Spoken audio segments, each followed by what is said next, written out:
United States Homeland Security Department said asylum seekers whose claims were dismissed or denied under the Trump administration policy that forced them to wait in Mexico for court hearings are going to be allowed to return for another chance at humanitarian protection. The Associated Press reported that registration began today for asylum seekers who were subject to the Remain in Mexico policy and had their cases dismissed or denied for failing to appear in court. Syracuse University's Transactional Records Access Clearinghouse has said that the move could benefit 34,528 migrants who applied for asylum. 27,842 of them were denied for failing to appear in a court. 6,686 cases were dismissed. And really what happened is that they made a court case for them, but they were stuck in Mexico and weren't allowed in court. It was a complete violation of procedural due rights, except for the fact that you have no procedural due rights if you're not in the United States of America. Unfortunately, the Constitution only goes into effect once you're in the United States. The U.S. Constitution does not apply to people in Mexico. Donald Trump knew this. So if you were in Mexico and the United States didn't allow you into the United States of America for a court hearing, there is no due process violation because you're not under the Constitution of the United States because you've never actually entered the U.S. It's the same theory, by the way,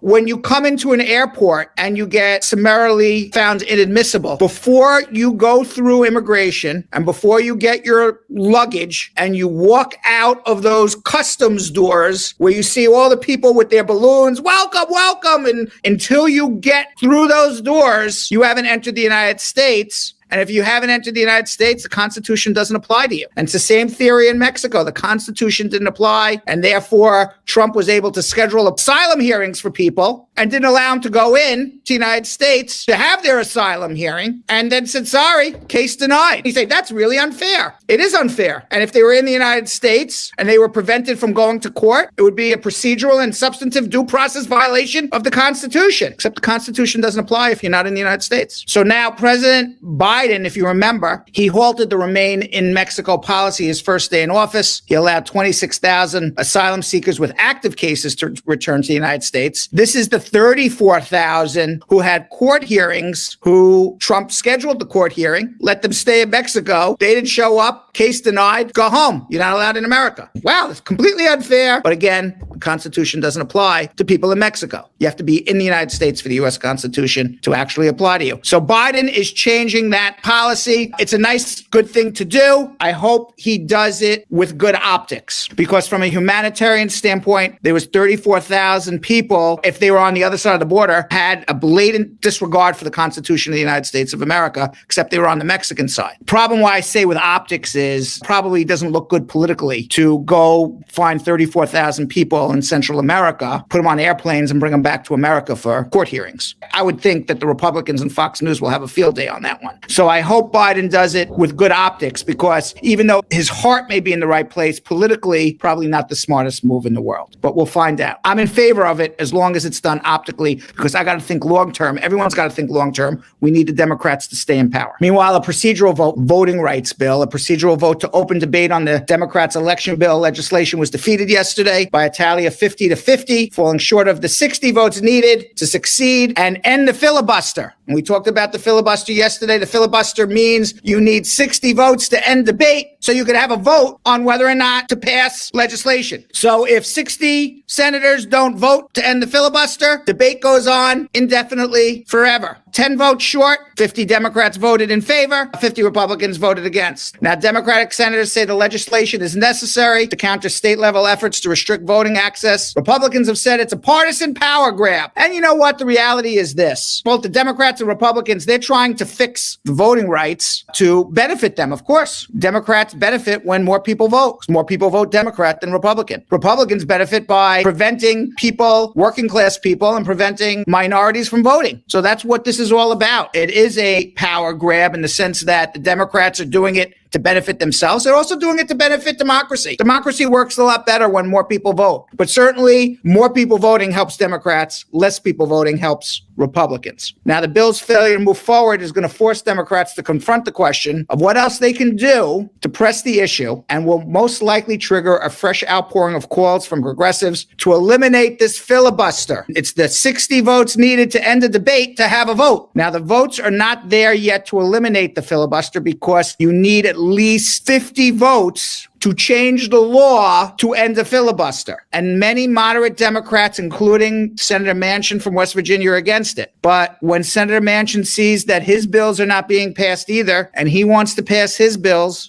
and some of the other moderate Democrats see their bills not being passed, perhaps there could be a grand compromise in the Democratic Party, which is what is needed. A grand compromise, not between Republicans and Democrats, but between progressives and moderates in the Democratic Party. That the progressives won't get everything they want, the moderates won't get everything they want, but if the Democrats have a policy in place and can pass laws, ultimately, I would believe that would help them in the midterm elections not to lose control, and that would help Biden if he chooses to run for president again in 2024 to win. The worst thing in the world that could happen is they don't end the filibuster. There is gridlock in the United States Senate. Nothing passes, and the Republicans point to the Democrats as do-nothings. They did nothing to help you. It's the same old thing with Democrats. They've passed nothing. They do nothing. And the reason they don't pass anything and the reason they don't do anything is because all of their policies are radical and nobody likes it. So if the Democrats are able to get a grand compromise amongst themselves, because they have a big umbrella of people from extraordinarily liberal people to extraordinarily moderate centered people, they can get a grand compromise to get all 50 together. You're going to see voting rights acts passed, environment passed, infrastructure passed, and most importantly, as we talked about, you are going to see immigration passed. The grand compromise, it may not be everything in the Biden Immigration Act of 2021.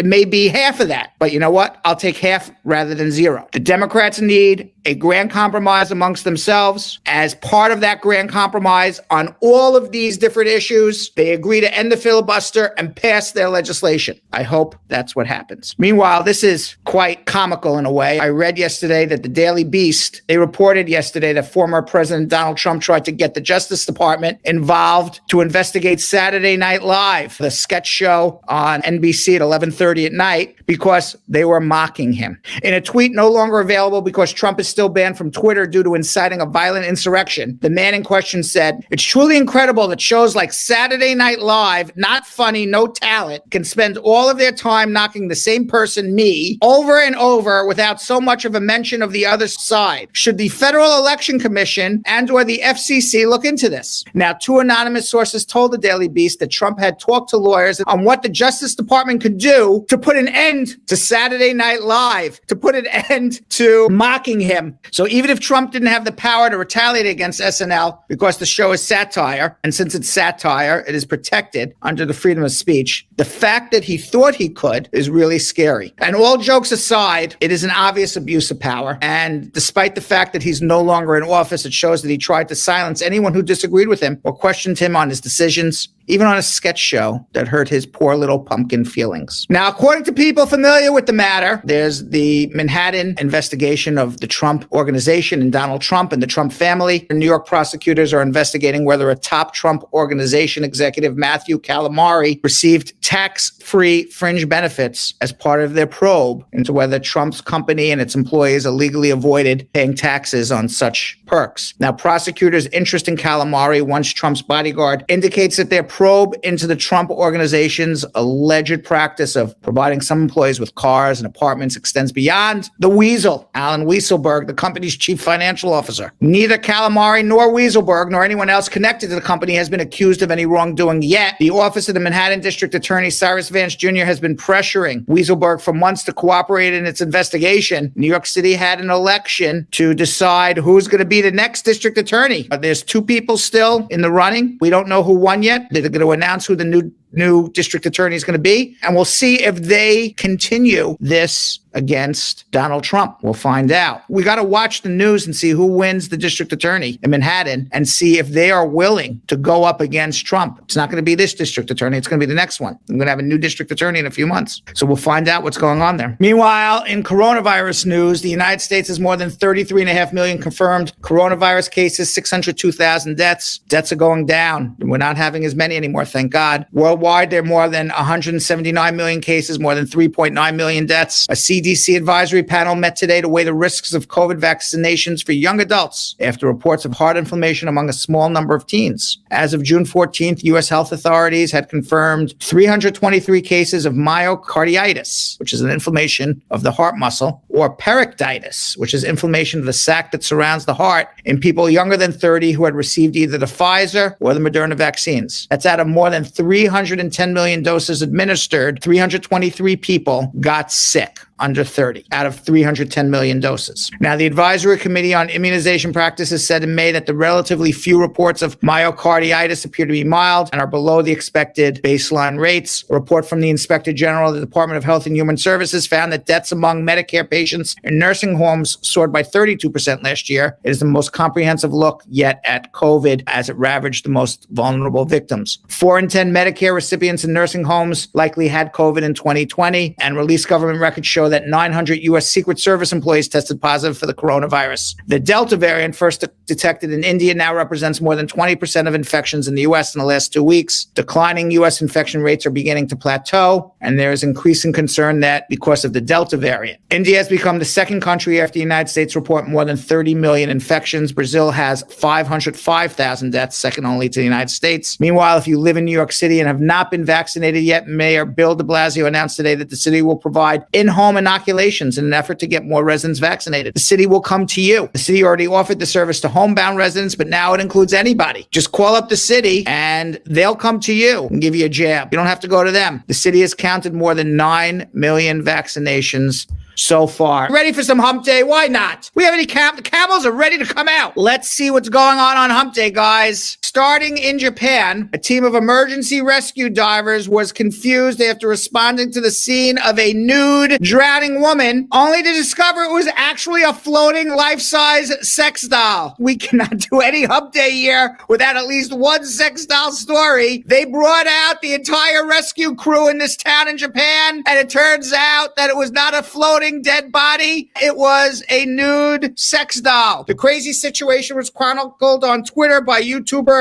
Natsuki Tanaka, who had initially believed she was witnessing a real-life rescue in the city of Hachinoi, off of Japan's northeast coast, Kotaku. While filming a fishing video, I thought a dead body floating in the water had washed up, but it was a blow-up doll, Tanaka wrote. The influencer, who has more than 272,000 subscribers on YouTube, added that someone else had mistakenly phoned the authorities over the drowning naked woman, prompting a, quote, Blues Brothers-esque army of emergency service vehicles to arrive, ready to rescue what they thought was a person in peril with no clothes on. Indeed, accompanying photos showed multiple fire and rescue brigades, police, and an ambulance working to get the dummy from the water in front of crowds of onlookers who were shocked that there was a naked woman floating in the water. Thankfully, the adult toy was rescued safely. Nobody died, and hopefully that adult toy went back to its owner. It's certainly unclear how this blow-up doll ended up in the water in the first place. For another Twitter user who also documented the bizarre rescue, chalked up the incident to illegal dumping of oversized trash, which is unsurprising given Japan's stringent laws concerning garbage disposal.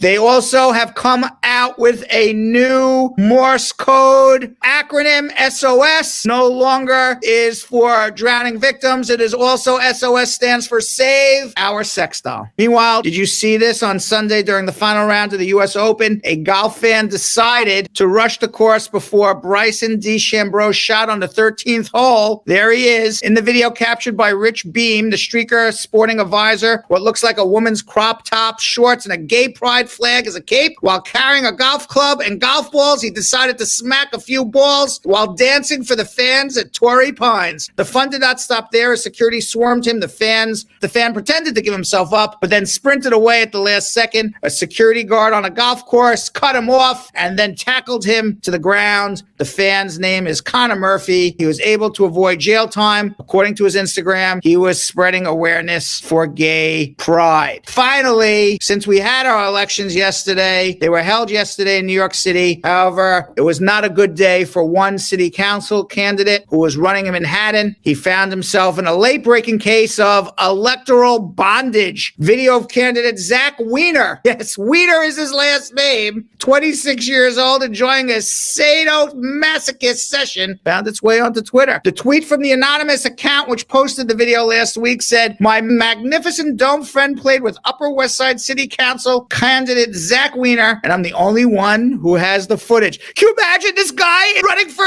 city council? Look at him. Oh, I'm cringing. I'm totally cringing. The footage shows a gagged Weiner, unable to speak, subjecting himself to various abuses by a leather-bound woman who pours wax on him. The footage was filmed at the Parthenon Studio in Manhattan, which is, I guess, a BDSM dungeon. Now, Weiner said in a statement, because we have to give him his due, "I didn't want anyone to see that, but here we are. I am not ashamed of the private video circulating of me on Twitter. That was a recreational activity that I did with my friend at the time for fun. Like many young people, I've grown into a world where some of our most private moments are documented online. I'm a proud BDSMer. I like BDSM activity." Well, he likes it so much, he lost the election, unfortunately. Thanks for watching. For more Bradshaw Live, like and subscribe to our YouTube channel.